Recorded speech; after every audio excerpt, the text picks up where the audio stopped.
The National Broadcasting Company presents The Adventures of Sam Spade, Detective.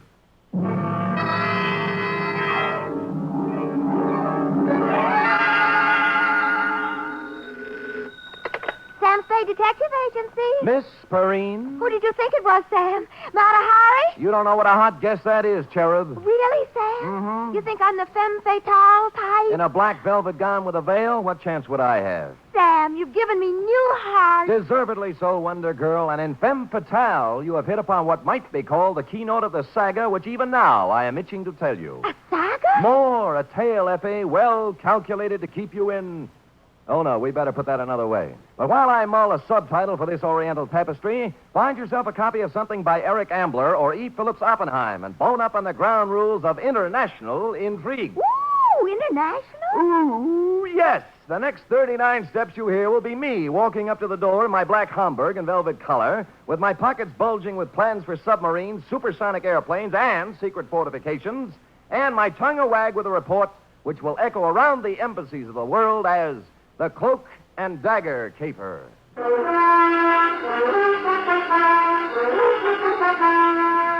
For NBC, William Spear, radio's outstanding producer-director of mystery and crime drama, brings you the greatest private detective of them all in The Adventures of Sam Spade.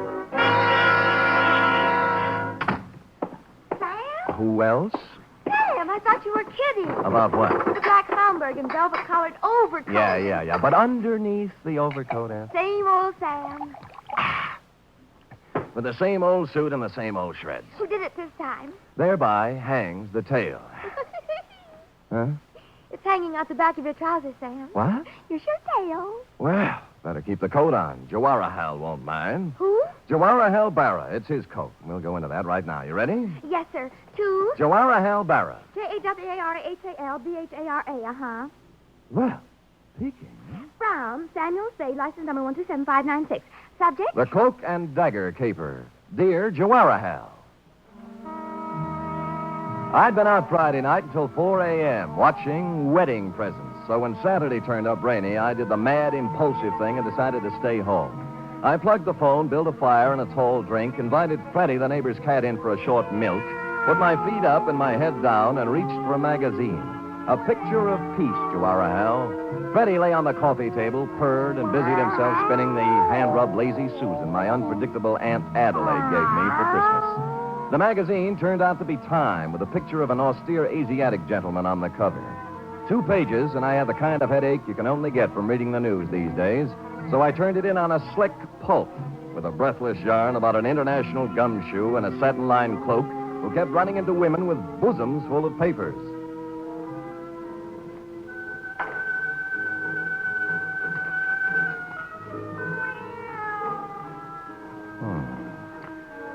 She gazed up at him, her eyes smoldering, heavy-lidded. You, she faltered. You are Sheridan Ballard. Mr. G, too? He nodded.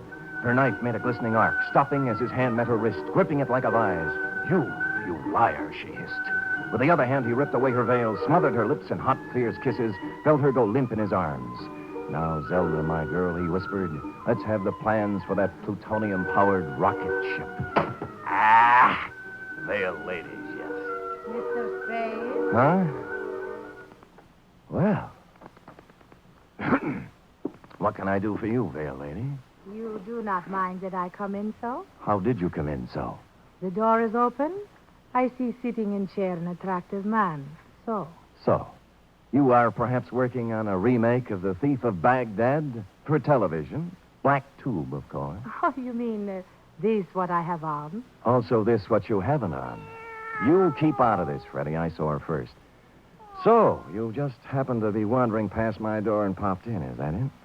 Miss, You may call me Shalimar. Hmm. No, I do not just pop in. I come by design. Well, just what kind of designs do you have in mind? Mr. Spade, Hmm? you are Private Eyes? Shalimar, I am Private Eyes. You got troubles? Much. How much? I am beloved of Ahmed. Well, that's nice for Ahmed. Ahmed who? McClatchy. Ahmed McClatchy? How do you explain that? He has two American names. Oh, figures. You are a friend of Ahmed, too? Never heard of him. Oh, perhaps, Mr. Spade, perhaps you forget. Ahmed McClatchy? No. No? Never forget a face. What's the matter with Ahmed? Hashish. Dope? Much. He has the wild dream, the night horse, the what you call hallucination. You have told others of Ahmed's visit to you? I have told no one of Ahmed's visit to me for the simple reason that he... Hold. Huh? Do not pile upon one falsehood another. Well, Ahmed has to you paid a visit, this I know. Oh? Now, if you will be so kindly, I will join you in drink. Now, wait a minute. Why don't we... Sure. Mm-hmm. You do not want to talk with Shalimar? Well, I just think we ought to clear up this misunderstanding. Now? What do you have?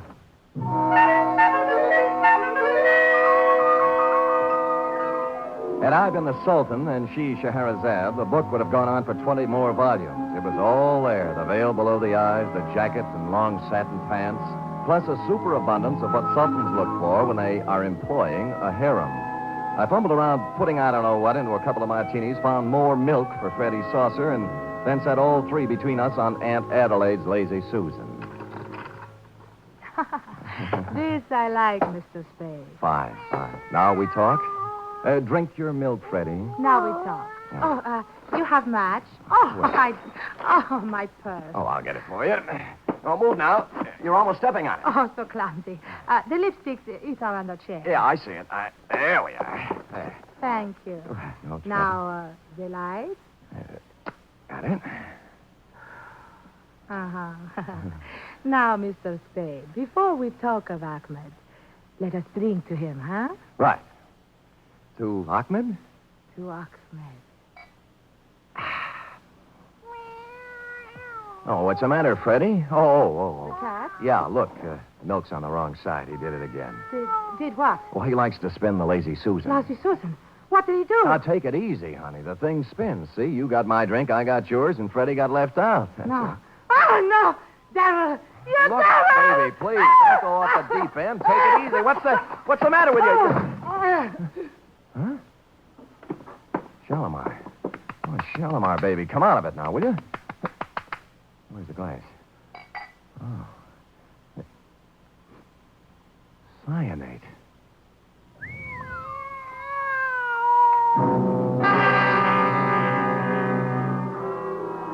So that took care of Shalimar.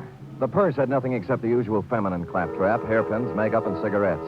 No keys, no identification, nothing except for a locket around her neck, which was something you don't run into every day. A strange hand-wrought disc-shaped thing with what looked like the face of a clock on it. 12 Arabic symbols where the hour should be, and a pair of hands pointing to 4. In some Jawaharlal, it was the sort of thing Sheridan Ballard, the man called G2, yawns over, which struck Humdrum me as a little bit out of the ordinary. It struck Lieutenant Dundee of Homicide the same way. Look at me, Sam. Look into my eyes. Dundee, I didn't know you cared. Well, I don't...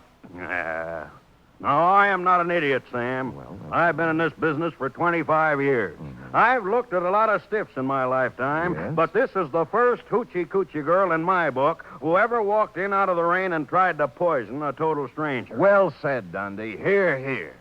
So, So, use your head, Sam. Where have you seen her before? I told you I don't know her, Dundee. Then why did she try to kill you? Ask her. This whole thing's impossible.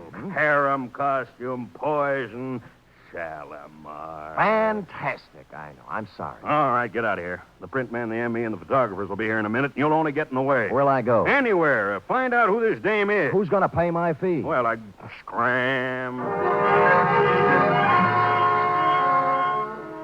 Bidding farewell to the gentle lieutenant, I took off into the rain, bound I knew not where. I bought a paper and settled down in a one-armed coffee joint, drank 3 cups of coffee, and came up with 3 leads. First, the ballet master at the Opera House. Scheherazade, we are not doing till 3 weeks yet. The costumes are all packed up still, and I am missing no ballerinas. Now again, golden apple princesses. 1 and 2, and 1 and 2.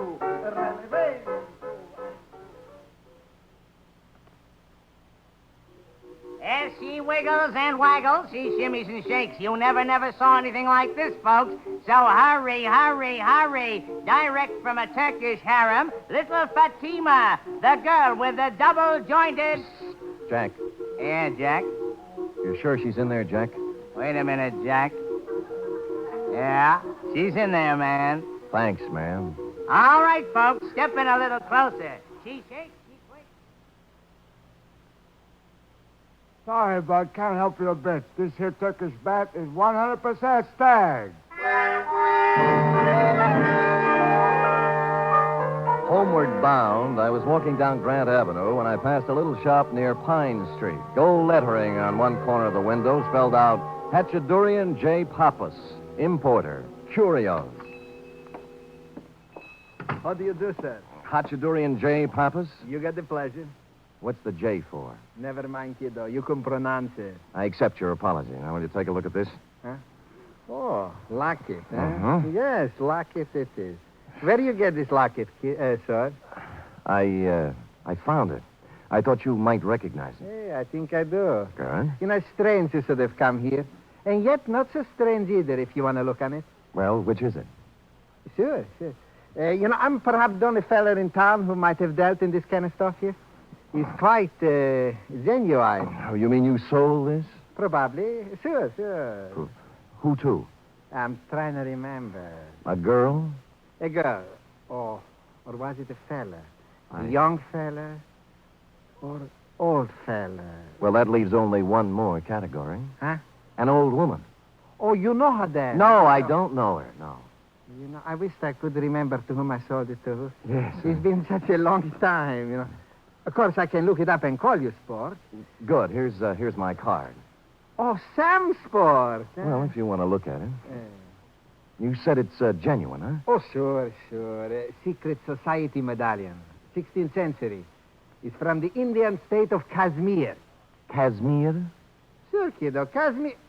Hey, what's the matter with you? Don't you understand English?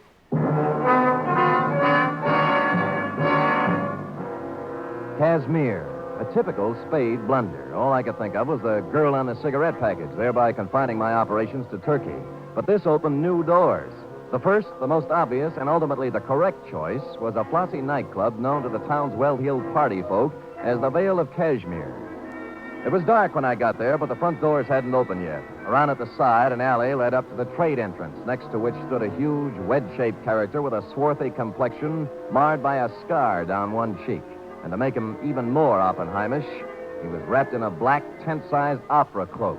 I nodded politely, he spat, and I went inside.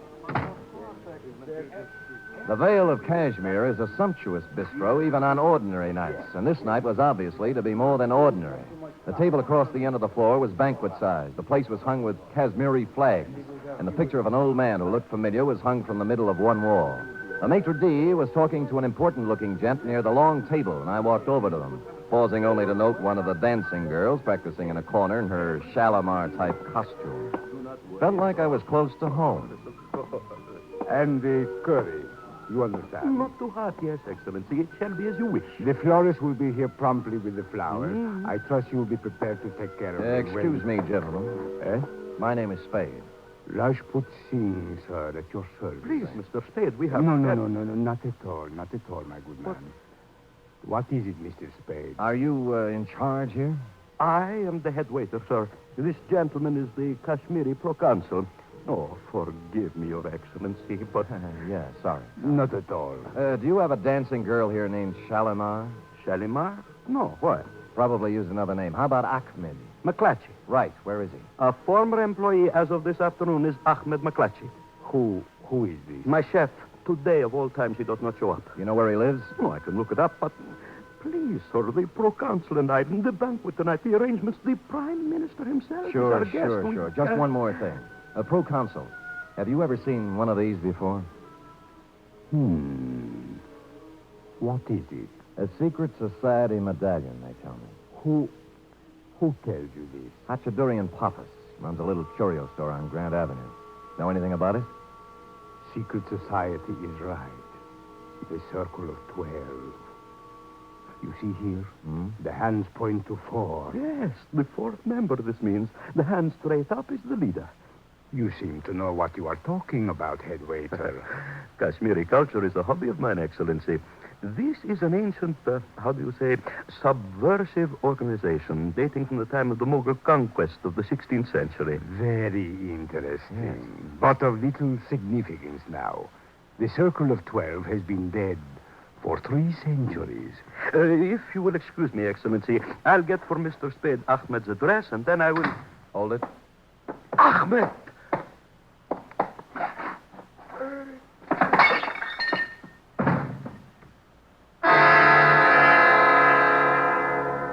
He just made it to the table, swept the sugar bowl off it, and followed it to the deck. When I saw the dagger in his back, I grabbed my gun and set sail for the alley, looking for the cloak that went with it, but he was gone. So was Ahmed. I bent down over him, took a closer look, and saw why he spilled the sugar. With his finger, he traced a design in it, a round design, the Circle of 12.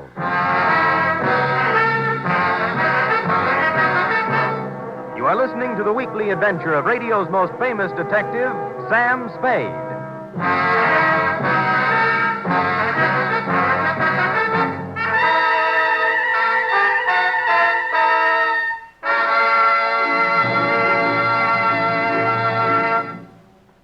There's a bright newcomer to your NBC Sunday lineup starting this Sunday. It's Mr. and Mrs. Blandings. Now you can follow the further delightful adventures of the beleaguered Blandings in their famous dream house every Sunday. Starring as Mr. and Mrs. Blandings will be Cary Grant and his charming wife, Betsy Drake. Mr. and Mrs. Blandings is followed over most of these NBC stations by The Big Show.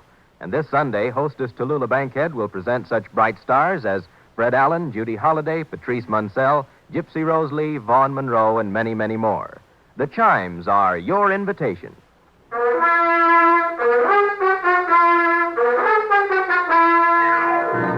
And now back to the Cloak and Dagger Caper, tonight's adventure with Sam Spade.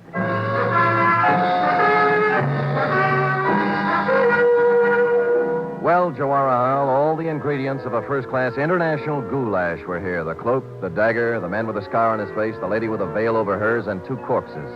By now, Dundee had completed activities with corpse number 1 at my apartment, so I hustled him down to the Vale of Cashmere and put him to work on number 2. Then I hustled back to my office. The big question had yet to be answered. Sam? Another. Oh, Sam. Sam, you always have your phone. I've been trying to call you for hours. About Ahmed McClatchy, right? And the girl with the veil. Shalimar. Is that her name? Probably not, but it doesn't matter to her now. What about Ahmed? Oh, he was frightened out of his wits. He said somebody was going to kill him, and I told him he'd come to just the right place because you were strong and brave and Good. wonderful. Good. And he cried. Good. And I cried. Good. But wait. Hold it, F. Yes, Sam? What happened when all the crying was over? Well, I sent him up to see you, Sam. I couldn't He call. just told you somebody was going to kill him, that's all? Yes, Sam.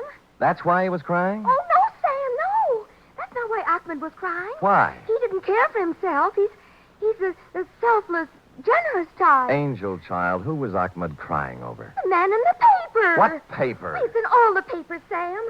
The Chronicle and the Examiner and the Call and even on the cover of Time this week. You see? A banquet. That's whose picture it was. Sir Jarwar Hall Bara, the Prime Minister of Kashmir. Look at the small print underneath, Sam. On him, the hopes of Asia. You see, that's what hurt Ahmed, Sam. Not for himself. He said they're going to kill Sir Jawara Hall.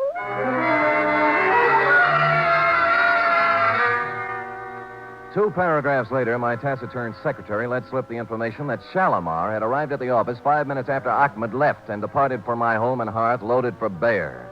The hullabaloo over you, Jawara Hall, was due to the fact that you were at this moment arriving on the steamer Pacifica, en route to Washington with, as the article put it, the destiny of the Middle East in your briefcase. 10 minutes later, I was fighting my way through the mob at Pier 42.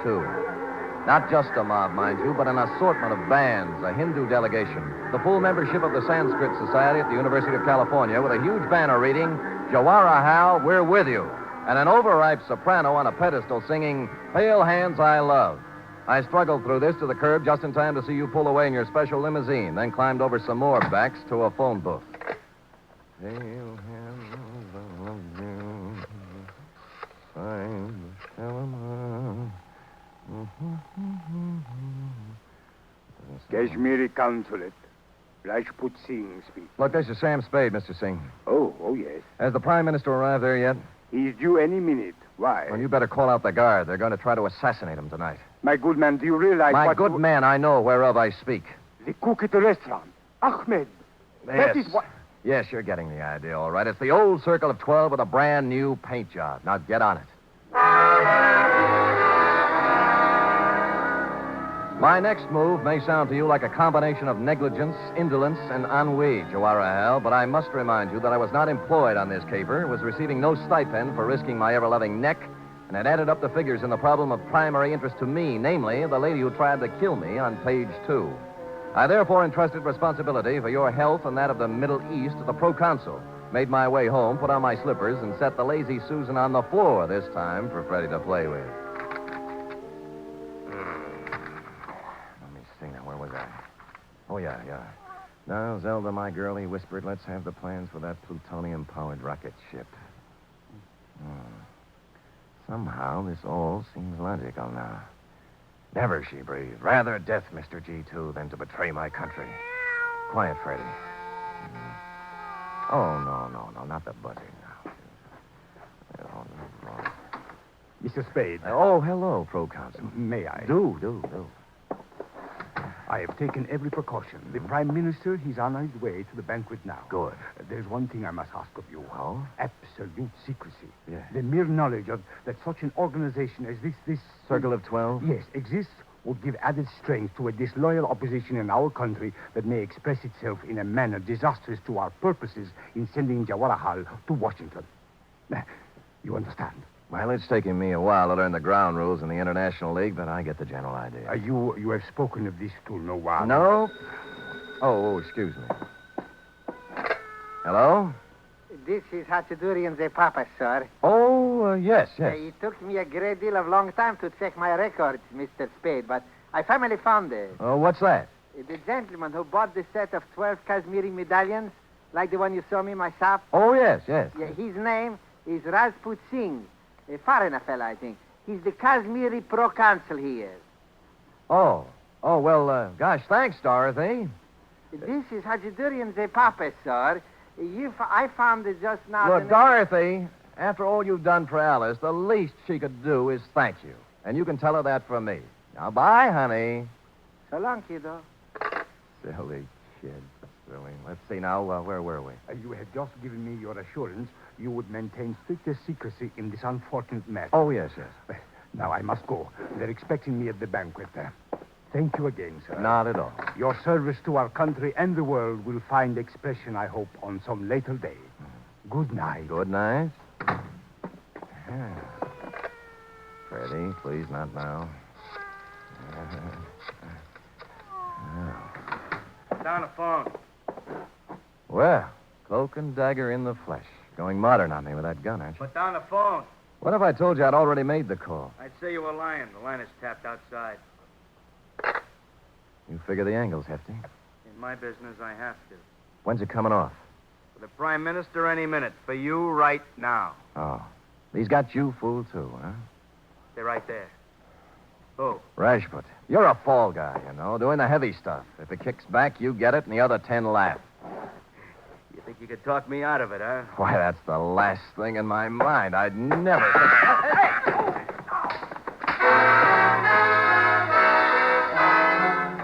Everything happened at once. As near as I can recall, it began when Cloak and Dagger backed onto Freddie's tail. Freddie yowled, spun like a top, and C&D off balance, put his other foot on Aunt Adelaide's lazy Susan. Hardly a place for a big off-balance man to place his only remaining foot.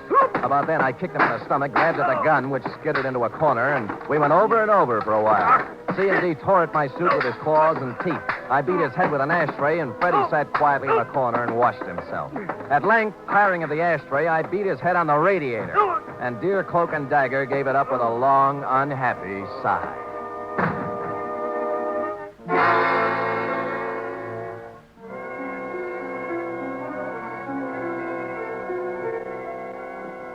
Mr. Spade, this is a dress-up affair. Get out of my way, head waiter, or I'll walk right over that white shirt front. Please, I can't. Have they been served anything yet? The drinks are just coming on. Wait.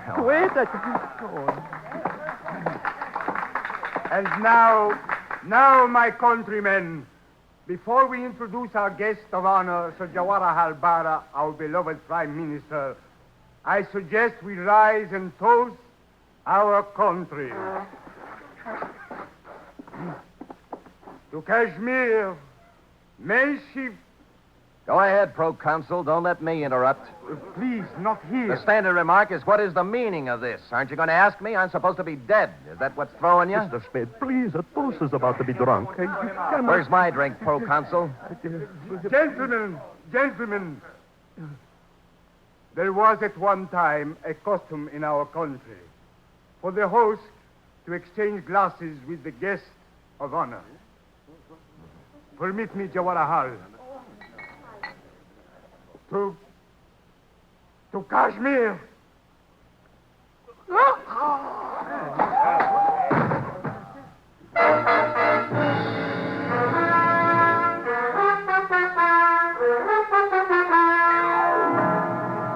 And the moral of this story, if there is one, is when danger threatens, don't hire a bodyguard. Buy a cat and a lazy Susan. Period. End of report. Oh, Sam. Why do people do these things? Oh, we all have different loyalties, have different ideas about duty.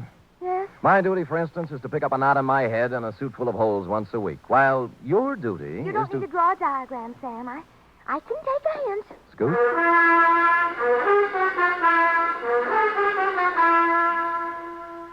3 chimes mean good times on NBC.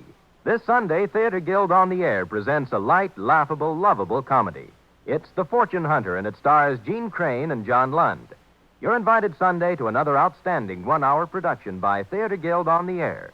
And a reminder, there's a bright newcomer to your big Sunday lineup on NBC. Mr. and Mrs. Blanding, starring Cary Grant and Betsy Drake.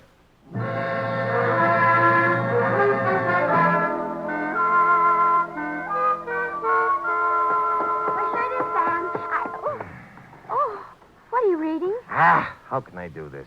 Something wrong? Wrong. The papers. The plutonium-powered rocket ship? What else? A dumper if I ever read one, F. The plans turned out sour. Oh, what were they? The Vale lady had entered a breakfast cereal contest.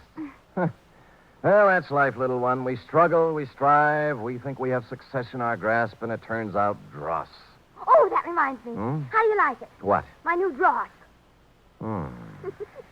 And that concludes the dialogue for tonight. Except for one thing, of course. Oh, I'm ready, Sam. Who wants to be the man called X? He has a different one every week. I am the man called Spade. Constant, faithful, semper fidelis. That's me. Good night, Mr. Fidelis. Good night, sweetheart.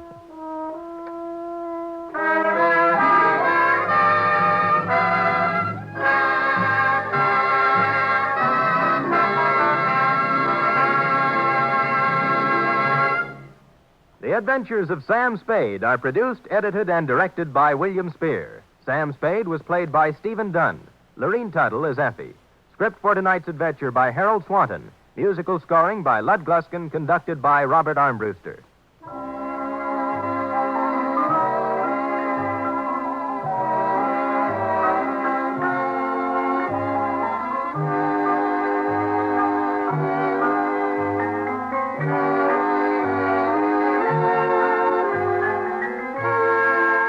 Join us again next week, same time, for another adventure with Sam Spade. The Magnificent Montague next, then it's Duffy's Tavern on NBC.